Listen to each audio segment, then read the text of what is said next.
My name is Otto Starsman, and I'm a member of the board of directors of the River Fund.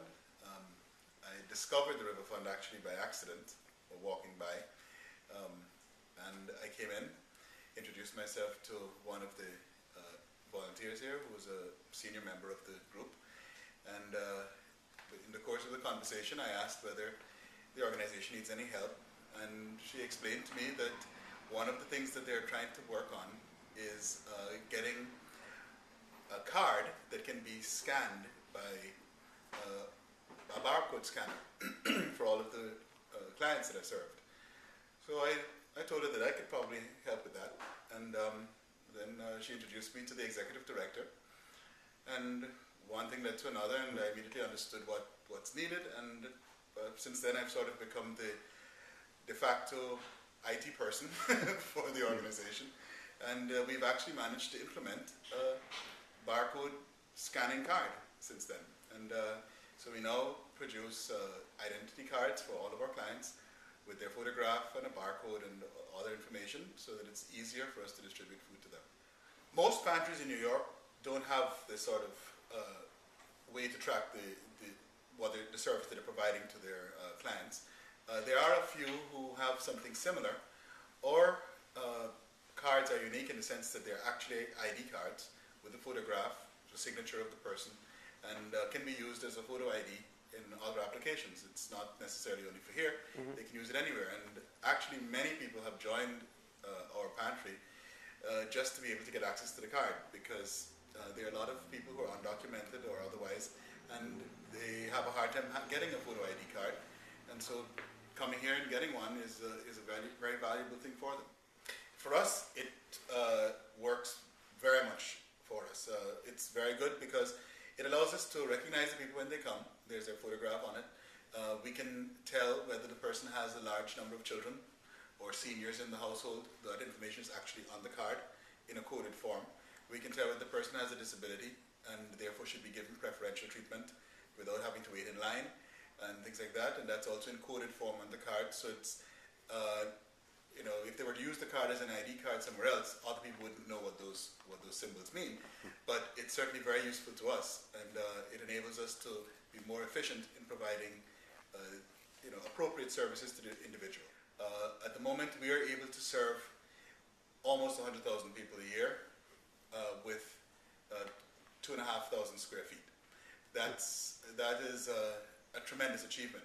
If we were to increase our size so that we are more efficient in our use of space, we could receive more product with every delivery, and we could have more refrigeration facilities, we would be able to serve many times more people. We would also be able to expand our remote outreach programs. In other words, the programs where we transport food to other parts of the city and serve needy people in those places. We could do a lot more of that with more space. So definitely getting a larger facility would be job one. Of course, there would be some technology investment as well to make us more efficient, but that would be secondary to the actual acquisition of space. Every Saturday I'm here, and I'm dealing with people one-on-one, dealing with their personal applications and their specific problems, and I'm able to see how much of a need there is out there. I handle each person myself in giving them their card, and so I know exactly what the problem is that they're facing or they're living with. And it's very, very heartrending sometimes to see the problems that are out there, and someone needs to take care of these people, so that's what keeps me coming. I've been involved in developmental aid work in third world countries, and have been involved in health delivery systems in jungle locations and things like that. So where there's really very marginal services available, and you have to deal with people one-on-one and take care of their needs. So I've done that sort of thing in the past, and got a bit of a background where that's concerned. But it's a totally different situation when you're in a place like New York, where it is indeed, in my opinion, the greatest city in the world, and it is actually an embarrassment that there would be hundreds of thousands of people who are at the brink of starvation in a city like this. So it's a totally different sort of thing to be dealing with that here. Maintaining organizations like the River Fund is very important because, quite frankly, what has happened to the people who've lost their jobs or who have suffered the brunt of the economic downturn could happen to anyone. We've had people come in here who were executive vice presidents of major corporations, regional sales managers responsible for half of the United States, senior vice presidents of banks. Those kinds of people come here as well. It's extremely embarrassing for them to be faced with a situation that they're faced with, but what it tells you is this could happen to anyone.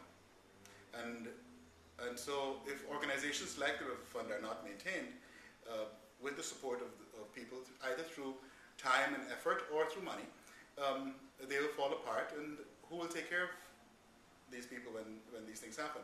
Who will take care of you when it happens? This is the way it is. Not everyone is an entrepreneur. Not everyone knows how to make the best out of a bad situation when the economy declines. Many people are employed, and when their job goes away, they don't know what else to do. Food is one of the biggest expenses in a place like New York. And the ability to get food without having to pay for it can make the difference between somebody actually staying in their home and becoming homeless. Invariably, we are dealing with families that are faced with this situation, and although they're also individuals, and it's very, very traumatic when an entire family becomes homeless. There's just not enough space in the shelters and elsewhere where homeless people can go. And so helping people to stay at home or in their homes is very, very critical.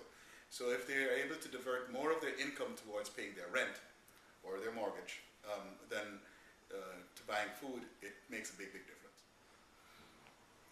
Wish number one, I'd like to have a large space, a large building where we can really do what we would like to do in terms of the various programs we need to do and improve the program that we now have.